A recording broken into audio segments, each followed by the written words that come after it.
Guys welcome back to new video. आप सभी का स्वागत है मेरे यूट्यूब चैनल करुणा पटेल में आ चुका है 5th स्टैंडर्ड के साइंस के साथ। और आज के हमारे चैप्टर का नाम है history and concept of time. तो चलिए पढ़ाई करते हैं। तो सबसे पहले हमने हमारे लास्ट 5th स्टैंडर्ड हिस्ट्री के वीडियो में हमने हमारा जो लास्ट चैप्टर है वो कंप्लीट किया था, व्हाट इज हिस्ट्री। आज हम history and concept of time पढ़ेंगे। तो सबसे पहले हम शुरू करते हैं division of time and timeline के बारे में। There are different methods of reckoning time. Time is continuous, but for our convenience, we divide it into periods. The method that we use for reckoning time depends on the purpose for dividing it and the matter in which we do it. For example, at sunrise, we say it is in the morning now. The day has begun. At the sunset, we say it is evening soon. It will be night. At the end of the day, it becomes dark and it is night.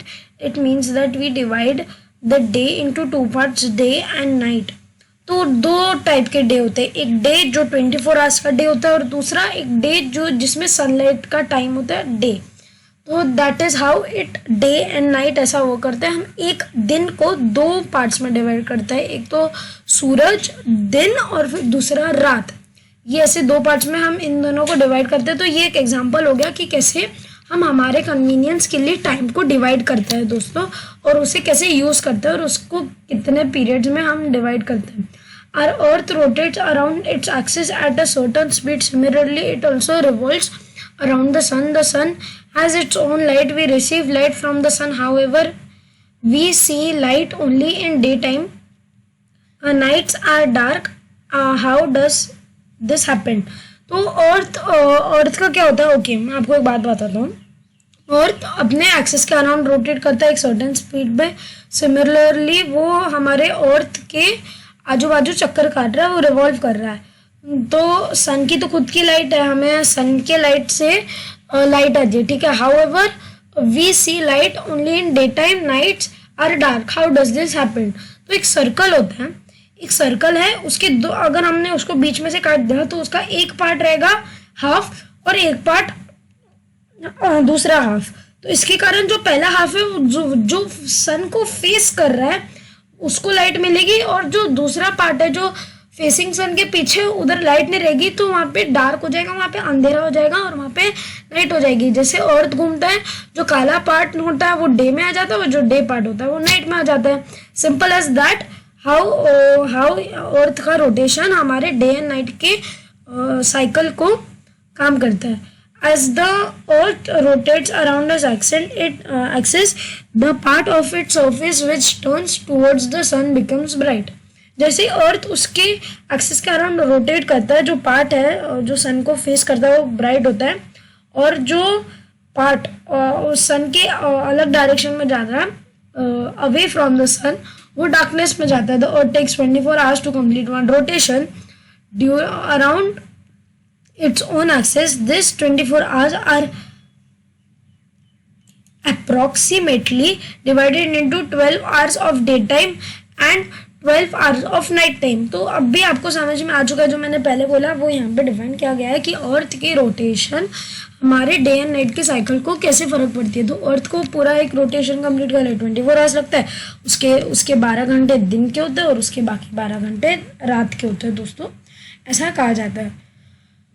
A period of daytime and the following night together makes one day। तो day time का जो समय रहता है जहाँ पे हमें सन की लाइट मिलती है, तभी उसके 12 घंटे और नाइट के 12 घंटे मिला के हमारा पूरा एक 24 आवर्स का डे बनता है।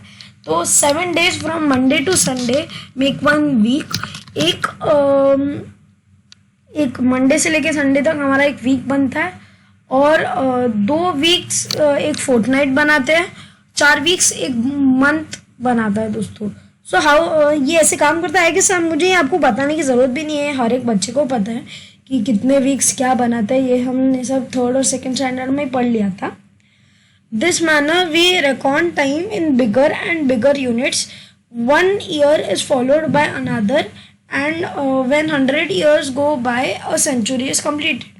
When 10 centuries, that is 1000 years, are gone, a millennium is completed. Such a method of dividing time is known as an unitary division of time. तो ये जो अभी इतने भी मेथड्स हैं, जैसे ये टाइम डिवाइड किया जाता है, हम इस मेथड को क्या कहेंगे, यूलिनरी डिवीजन ऑफ टाइम। इस डिवीजन को हम यूलिनरी डिवीजन कहते हैं। Common era, in the unilinear division time years that follow one after the another are arranged in serial order. In the history books also, chain of the events that follow one after the other is the present of the linear and serial manner for the। तो ऐसे ऐसे अलग अलग divisions में time जाके divide हुआ भी होते हैं। कॉमन एरा क्रिश्चियन एरा के ऊपर। In the unilar division of time, years that follow one after the other are arranged in serial order. In history books also are chain of events that follow one after the other and presented in a linear and a serial manner. For this, usually we refer to the common era, written short as CE or AD, which means in the area of our Lord. The calendar we use today is based on the Christian era, is now called the Common Era. This era began in the memories of Jesus Christ. The first year of this era is the year in when it began. It is shown with the number 1. This year after our incident by the year number serial order. The first 100 years that first century of the era is known as 1 CE to 100 CE or 1 to 100 AD। तो आज के लिए बस नया हो, आपको video पसंद आओगा। अगर वीडियो पसंद आओगा, वीडियो को लाइक, वीडियो को शेयर, चैनल को सब्सक्राइब। मैं आपको मिलूंगा आपके नेक्स्ट वीडियो में, तब तक के लिए गुड बाय।